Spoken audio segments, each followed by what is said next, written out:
Откако ја прогласија за една од најдобрите во 50-те најдобри едукатори од светот, денеска со неа се сретнавме во училиштето во Ивањевци. Ни ги раскажа методите со кои ги едуцира децата. Весна Шеровска. Преку иновативни методи и технологија кои што ги применува во својата настава, 38 годишната Весела Богдановиќ се најде на листата на 50-те најдобри едукатори од светот, која што ја објави фондацијата Варки Джемс. Работи како учителка 12 години во основното училиште Кочо Рацин во Ивањевци. Нејзината настава се заснова на приказни и разни игри, за да може детето, како што вели, полесно да го совлада материјалот. Си замислувам приказни кои што се, знаете како, еве, например, за множењето по два, тргнале на прошетка две полжавчиња, а потом се придружиле уште две полжавчиња, па колку се за вкупно, па потоа, значи, градиме на цела приказна, па ги сретнале двете соседки, значи така, на, буквално, значи, и на броевите, и на предметите кои што ги користам, им давам, значи, ги персонифицирам, значи, им давам човечки особини. А сите идеи за тоа како да го организира часот ги црпи од дечињата. Целото шаренило во училницата е направено од отпаден материјал, од стари чадори. Пример, од пластични шишиња правеле куќерки, се за употреба на нивни потреби и за тоа часот да биде што поинтересен и поедукативен за дечињата.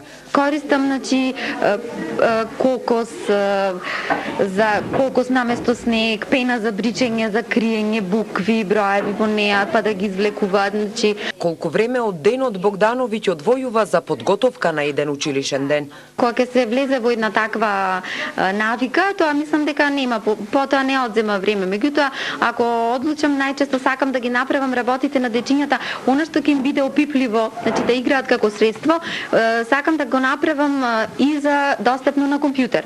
Така, например, кога ќе правам лавиринти, некој, например, буквално еве, например, работен лист во кој што треба дечињата да го прошетат ликот по облачињата за да стигнат до магичен замок, меѓутоа со пресметување. Сакам, значи, да има движење. Како финалист од престижната листа за која се пријавиле 5000 наставници од 127 земји, Богдановиќ вели дека честа е голема.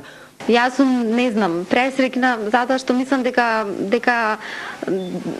беше многу силна конкуренцијата. Не е мала работа на вистина да се учествува на таков еден надпревар. А што значи ова за училиштето? Кај нашето училиште малку се проучу и од државата и надвор од државата. Наставничката работи по тие нови методи, значи сите наставници во нашето училиште работат по тие методи, сите и помагаме несебично, ние како училиште и јас како директор. Исто така имаме голема помош од нашиот градоначалник, господинот Стево Пивковски, финансиски. Доколку Богдановиќ победи во овој надпревар, следува парична награда од $1 милион. Не знам, вака само како на шега, вака кога земам да размислам. Мојот сон, значи јас имам еден голем сон и тој сон постои, не е врзан за овие $1 милион, тој сон постои од кога знам за себе. Значи сакам едукативен комплекс кој што ќе биде достапен на дечињата кои што и немаат нели парични средства да плаќаат скапи градинки за да учествуваат во креативни работилници.